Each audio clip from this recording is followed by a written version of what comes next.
Hello বন্ধুরা, মোহনার দিকের আরও একটি নতুন ব্লগে তোমাদেরকে অনেক অনেক স্বাগত। আর আজ আমি তোমাদের সাথে শেয়ার করব মটর পনির। হ্যাঁ, শীতকালে যে ফ্রেশ মটরশুঁটিটা পাওয়া যায় সেই মটরশুঁটি দিয়ে আজকে পনিরটা বানাবো। তো তোমরা অবশ্যই একটা লাইক দিয়ে ভিডিওটা দেখো। আর আমি কিভাবে বানাচ্ছি প্লিজ পুরো ভিডিওটা অবশ্যই দেখো। দেখো, প্রথমে আমি একটা ফ্রাইং প্যান বসিয়ে তার মধ্যে একটু অল্প পরিমাণে একটু তেল দিয়েছি, দিয়ে তারপরে এর মধ্যে পেঁয়াজ কুচি আর একটা টমেটো কেটে নিয়েছি। আর তার সাথে আমি দেব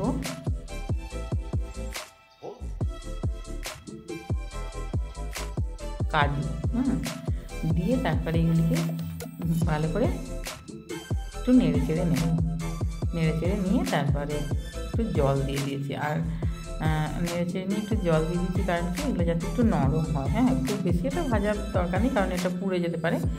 আর একটু জল দিয়ে একটু নরম হবে, তখন এটাকে নামিয়ে তারপর ঠান্ডা হতে দেবো। তারপর এটাকে পেস্ট করে নিতে হবে, ঠান্ডা হতে দিয়ে পেস্ট করে নিতে হবে। আর এই যে দেখো, তারপরে ওটাকে নামিয়ে ঠান্ডা হতে দিয়ে দিয়েছি। মশলাটা পেস্ট করতে হবে পরে। আর তেল গরম করে তারপর এর মধ্যে দিয়েছি পনিরগুলো কেটে, তারপর এর মধ্যে দিয়ে দিয়েছি।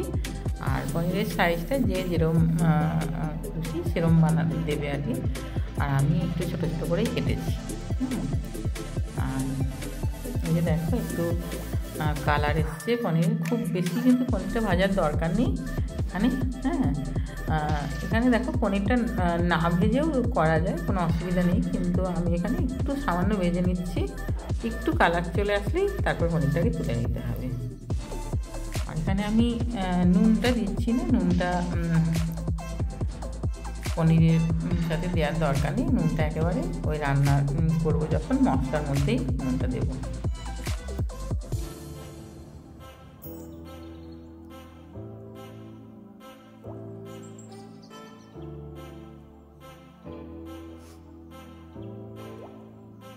এই যে পনিরটা এবার তুলে নিচ্ছি, তুলে নিয়ে তারপর এর মধ্যে দিয়ে দিচ্ছি আমি, দেখো ফোড়নে দিচ্ছি এখানে গোটা জিরে আর দেবো গোটা গরম মশলা, এলাচ, দারচিনি আর লবঙ্গ দিয়ে দিয়েছি। তারপরে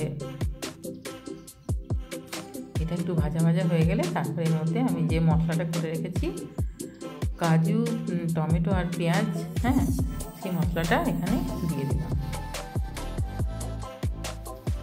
আর এখানে দিয়ে দিলাম আদা রসুনের পেস্ট,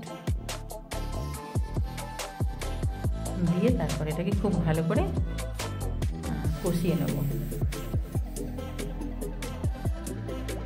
আঁচটা একটু লোতে রেখে, গ্যাসটা লোতে দিয়ে তারপরে এটাকে কষাতে হবে যাতে পুড়েও না যায়, আর খুব ভালো করে এটা কষানো হয়। তারপরে এখানে দিয়ে দিলাম যে মটরশুঁটিটা যেটা ছাড়িয়ে রেখেছিলাম সেটা ভালো করে ধুয়ে তারপর দিয়ে দিলাম।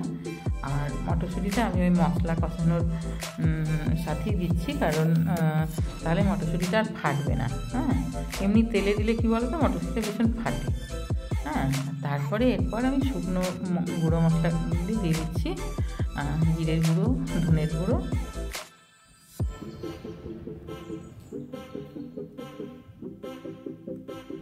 দিয়ে তারপর সামান্য জল দিয়ে এটাকে কষাবো। জল দিয়ে কষালে কী হবে, গুঁড়ো মশলাগুলি পুড়ে যাবে না আর মশলাটা খুব ভালো করে কষানোও হবে।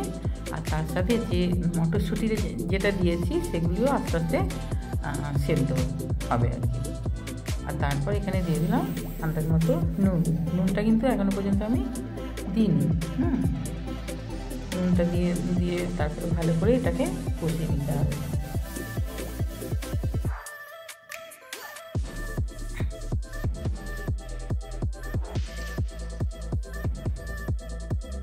আর এই রান্নাটাতে শুধু অন্য কিছুই নেই, এটা শুধু মশলাটা কষানোই। হ্যাঁ, আর কোনো এখানে তো কোনো সবজি দিচ্ছি না, যে সবজি সেদ্ধ হওয়ার ব্যাপার আছে। হ্যাঁ, তারপর এখানে দেখো দিয়ে দিলাম হাফ চামচ মতো চিনি। চিনিটা এখানে অবশ্যই দিতে লাগবে। পনির একটু মিষ্টি মিষ্টি হলে খেতে ভালো লাগে। আর এটা একটু বেশিক্ষণ ধরেই কষাতে হবে।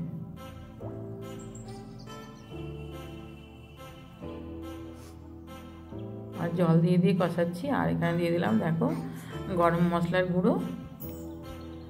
গরম মশলার গুঁড়োটা আমি ওই মশলা কষানোর সময় দেওয়াটাই পছন্দ করি, কারণ গরম মশলার উগ্র গন্ধ আমি মানে খুব একটা পছন্দ করি না। সেই জন্য গরম মশলাটা আমি যে কোনো রান্নাতেই আমি প্রথমেই কষানোর সময় দিয়ে দিই আর কি।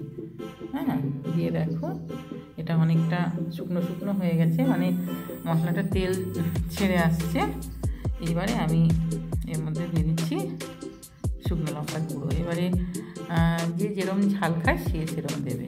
হ্যাঁ, দিয়ে এটাকেও খুব ভালো করে মশলার সাথে কষিয়ে নিচ্ছি। তারপর দেখো জল দিয়ে দিচ্ছি একটু, কারণ তা না হলে কী হবে, ওই শুকনো লঙ্কা যেটা দেওয়া হচ্ছে সেটা কিন্তু পুড়ে যেতে পারে। তারপরে এই যে আন্দাজ মতো দেখো জল দিয়ে দিলাম।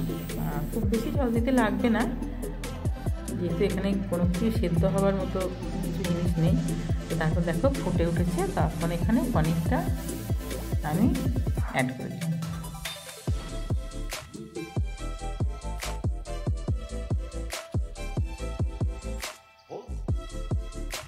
পনিরটা দিয়ে কিছুক্ষণ রান্না করে নিয়েছি।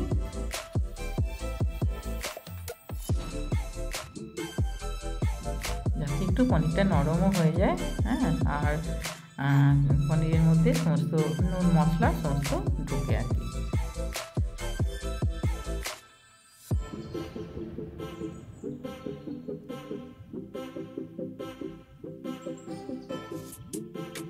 দেখো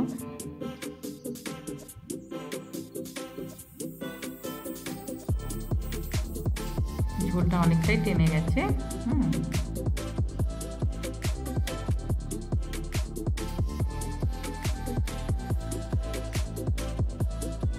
তারপরে আমি এর মধ্যে দিয়ে দিচ্ছি গাওয়া ঘি।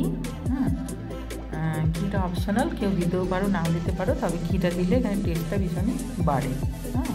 আর আমি পনিরের তরকারিতে একটু ঘি দেওয়াটা পছন্দ করি।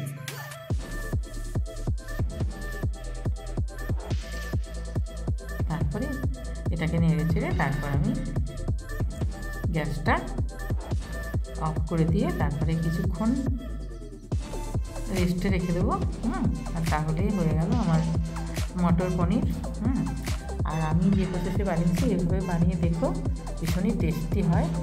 আর যদি রেসিপিটি ভালো লাগে তাহলে অবশ্যই একটা কমেন্ট করো, আর আমার চ্যানেলটা প্লিজ সাবস্ক্রাইব করে দেবে।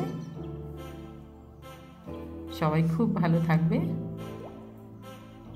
দেখা হবে আরও একটি নতুন ব্লগে। বাই।